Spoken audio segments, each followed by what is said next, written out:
welcome to the Humans in the Loop Customer Experience Podcast. I'm Denese Waiters with JD Power, and with me today is Elizabeth Wolverton, Executive VP and Head of Consumer Banking and Brand Experience at Synovus. Thank you for joining me today, Liz. Thanks, Denise. It's great to be here.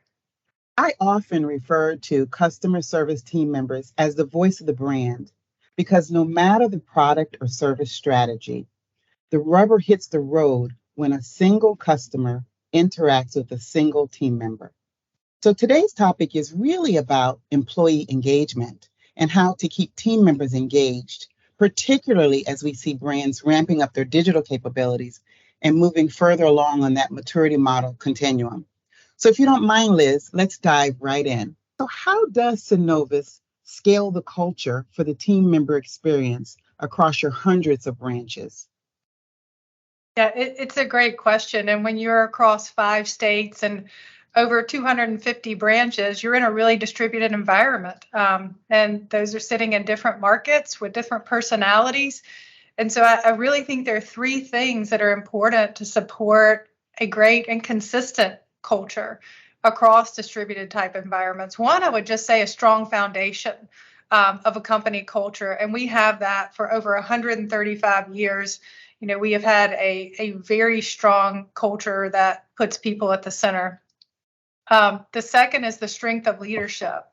And that's something that we reinforce consistently day after day. And I'll talk a little bit more about that. And then the third is just connection and consistency in communication. So having a strong foundation, strength of leaders, and connection and consistency and communication are all really, really important. From a leadership perspective, we have very consistent leadership expectations. So even if you're in different markets, they literally have a placemat of reminders in terms of the expectations and the values that we expect those leaders to drive. And we reinforce that through consistent training and connection with those leaders, both with regional leaders and cross connection between them as well. And then in terms of just that regular connection, Denise, we maintain regular touch points all the way from the top down.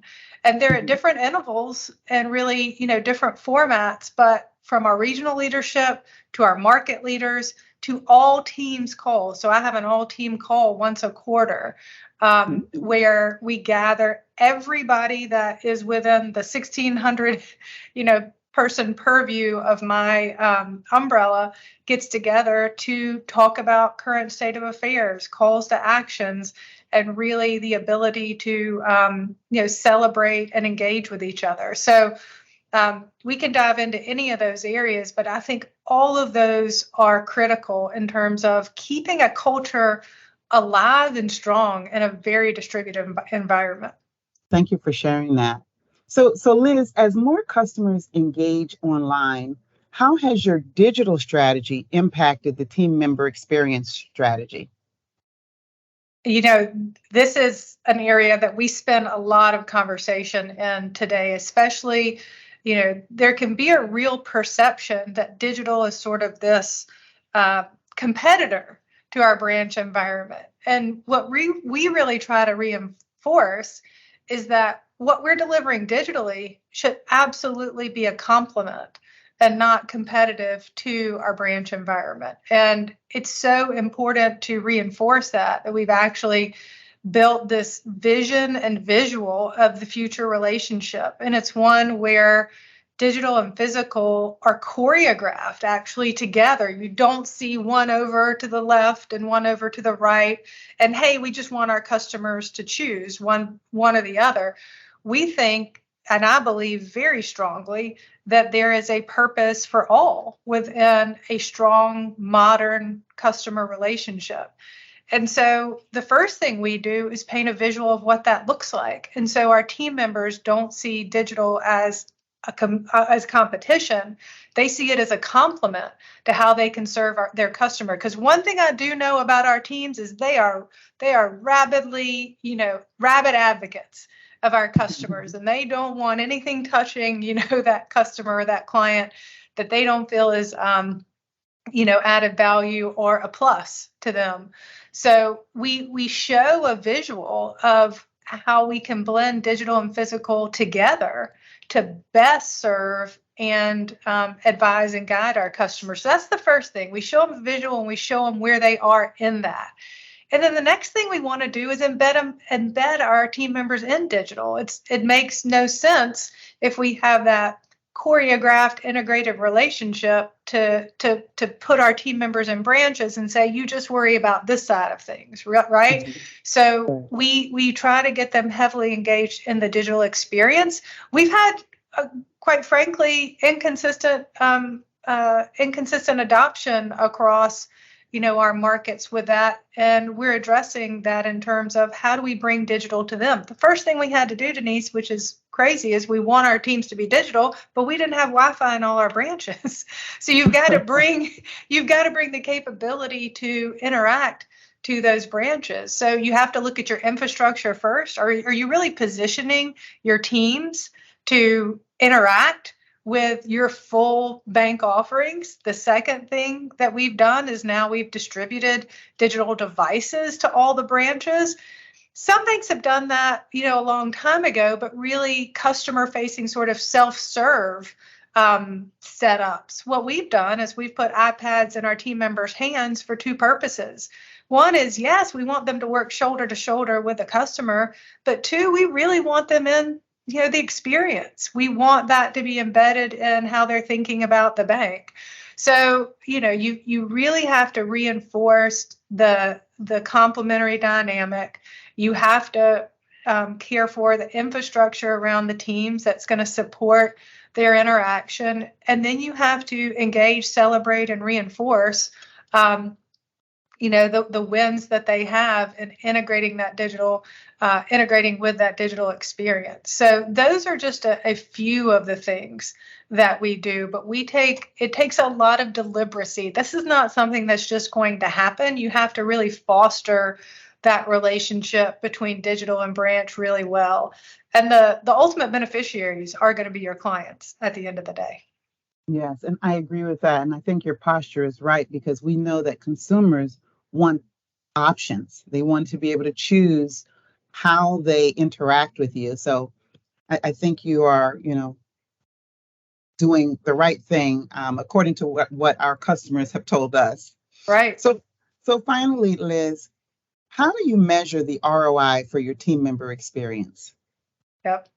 Well, I think, Denise, J.D. Power is probably well informed with a lot of data around teams being highly engaged, producing and performing better, right? You can pick your metric from any survey. It is proven time and time again. It's just in terms of what multiple that high-performing team members contribute both to client value and the bottom line. And it's always, 2, 3 to 5 times, depending on 5-time multiples, highly engaged versus non-highly engaged employees. So we just know that. We measure employee engagement, and because we believe that, right, we measure employee engagement through a formal survey. So we do that. We now have formalized a process where we can do that once a year. The last survey, we were in the top quartile, so 84% of our team members surveyed as highly engaged. That's a phenomenal number. I think it shows in the results. I mean, we're so proud of the recent recognition, by J.D. Power as a top retail bank in the Southeast. And I think you don't get those numbers you don't get that kind of award without high engagement.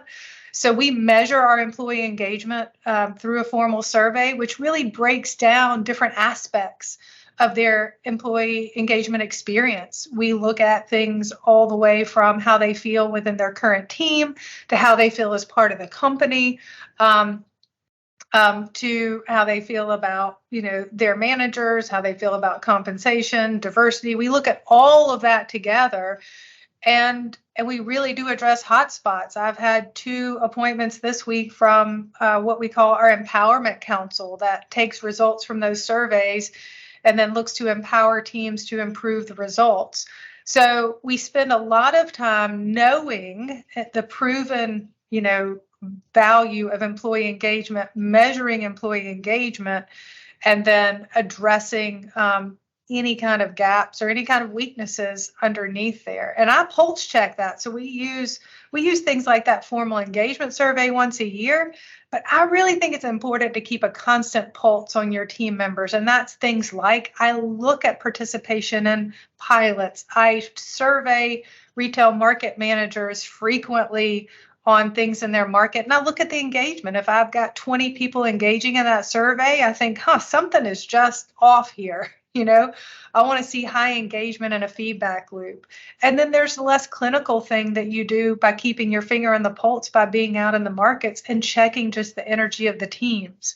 So all of that is really important, I think, to keep as a leader. You've got to have all that. You've got to have the formal feedback. You've got to have the informal measure of just energy. And all of those, to me, equate to that better ROI through that multiple that we know highly engaged team members provide. Well, that's going to wrap it up for us today. Thank you so much for your time, Liz, and for sharing all the wonderful things that Synovus is doing around team member engagement. And to our listeners, I'd like to thank you as well. If you want more information, please visit us on our website at jdpower/business. Till next time.